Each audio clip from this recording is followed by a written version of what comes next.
Hello. Hello. So I have a question for Frank. How did you go about voicing Starscream?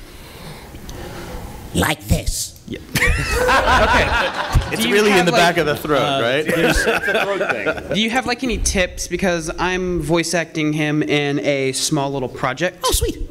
Yeah. The one thing is, like, yes, he's not British, but he's got that kind of like aristocratic thing. But you have to fit in a little bit of like East Coast. Like when he gets frustrated, if you listen to Lotta, because I'm from I think Lotta was from originally New Jersey, right? Oh, well, good. So, like, there's that little lilt that he puts in when he's frustrated. So I would kind of like try to sneak that in where you can, you know. For me, the first time I voiced Starscream, Eric Calderon's the showrunner of it was the first installment of Prime Wars, so it was Combiner Wars, and he had Lord Varys in mind from Game of Thrones. Anybody watch Game of Thrones?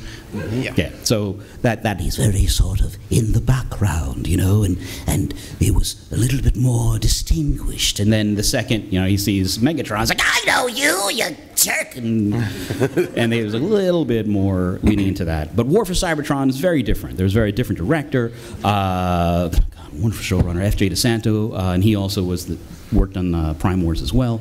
But yeah, pulling different directions, trying to get different things out of the voice. That's why they sound so different. But yeah, the main thing I would say is try not to imitate. Don't imitate me. Make it your own. Figure out who your Starscream is, and put your own little mustard on it. Because, maybe somewhere down the line, somebody will be like, oh, what's your name? Liam. Liam. So like, oh, Liam, that was a really cool version. Oh, try to do that. So, yeah, make it your own. Have fun. Thank you. Cool. Hello. Hi, guys. My question was, when you voice these guys in the War for Cybertron show, it's pretty clearly like kind of direct carryovers of their Generation 1 counterparts of Wheeljack and Rattrap or whoever else. So my question was, would you ever like the chance to kind of do your own unique version, like a reinvention, like with Starscream, how there's G1, but then there's the Bayverse, and there's Animated and Prime and Armada, and they're all very different to one another, very unique. Would you guys ever like the chance to do something like that? I would love to be able to do that. Like, I'm grateful to ever have gotten the chance in the first place. But I think one of my favorite Megatrons is actually David Kay's from Beast Wars, because it's so different.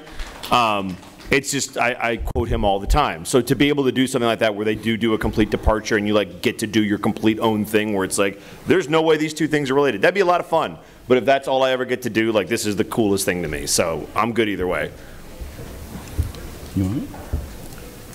What was the question again? Would you ever want to do your am I own voice, like figure out a different voice for Wheeljack, but not Wheeljack one that is has from had Bristol? different voices. He's been all over the world now because he's got a Southern accent, he's got a Brooklyn accent. He was Spanish in the last one.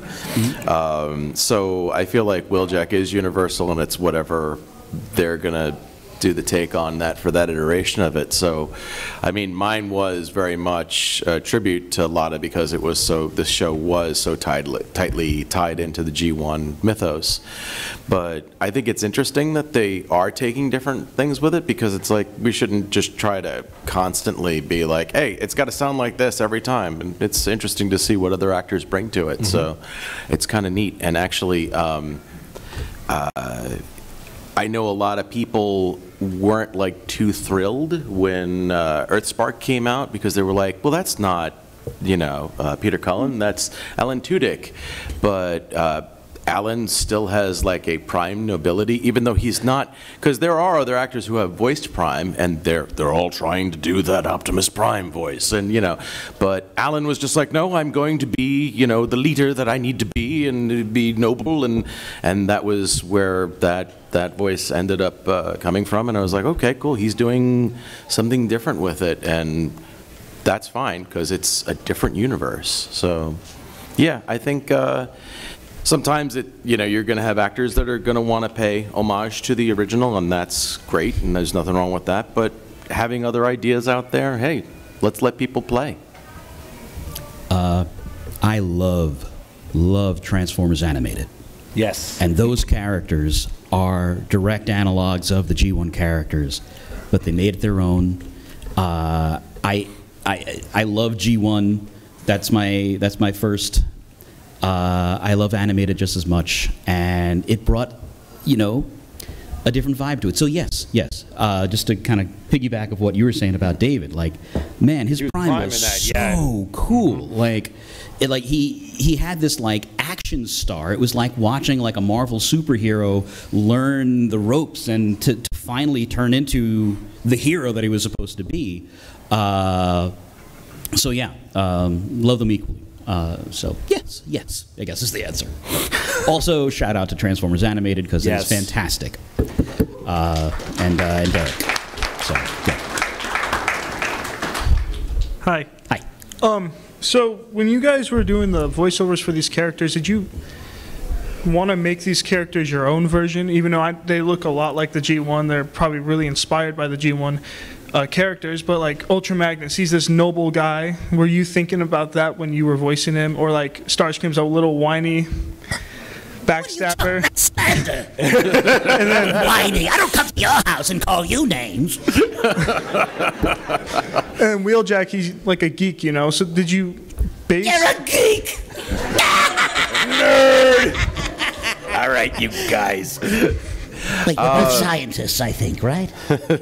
Actually, I will take this one first because I can kind of dovetail it into so many other comments that we've gone through, because we were just talking about like having different versions of, and I really did approach this one very much like, I grew up on G1. I was doing those voices when I was playing with my toys when I was a kid, and so I went in very much in that mindset of like, I'm gonna pay tribute to Chris Latta, and he's gonna be the Wheeljack that he was in the '80s series, building the Dinobots.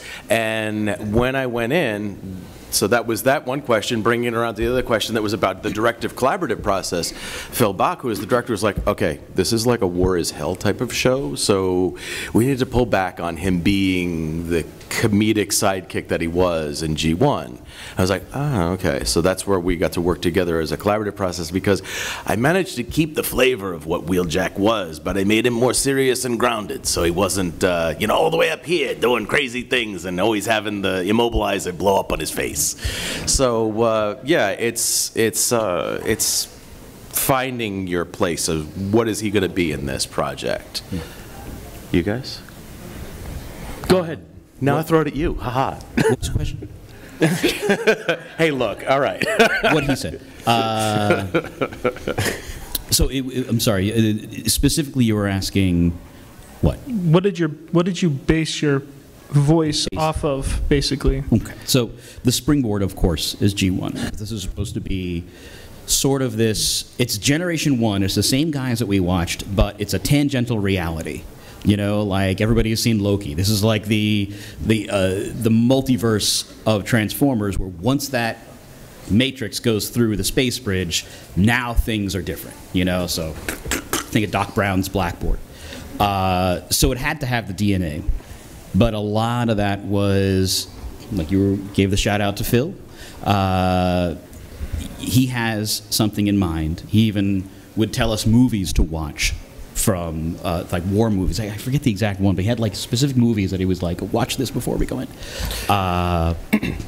So yeah, like kind of the same answer. I don't want to just waste everybody's time, but it was definitely that collaborative effort to get what they had in mind onto the screen. And of course, there's a lot of the original DNA in there. Of course, though, now that you say that the show is like a Loki variant, I'm imagining Owen Wilson like chasing down Starscream. I gotta take you in now. God, which character would be the Owen Wilson? Probably Magnus, I would think. Oh God, really? I think so. Yeah. Why does everybody clown on All right, so anyway.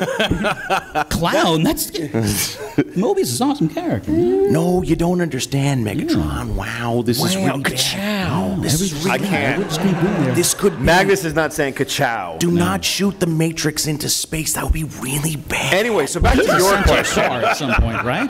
The first question I asked because I originally went in for Ultra Magnus and they're like, oh, you're also going to be Soundwave. The first question I asked was, are we doing Frank or not? And they were like, no, we want to do something different. So that was actually the first question I had because I wanted to know. And I'm actually kind of glad that we didn't, because whether you love or hate the new interpretation, I was never going to be able to do exactly what Frank did. Like every actor brings something unique, and it would have been cool to pay homage to it, but I'm glad that we got to do something cool piggybacking on the other question.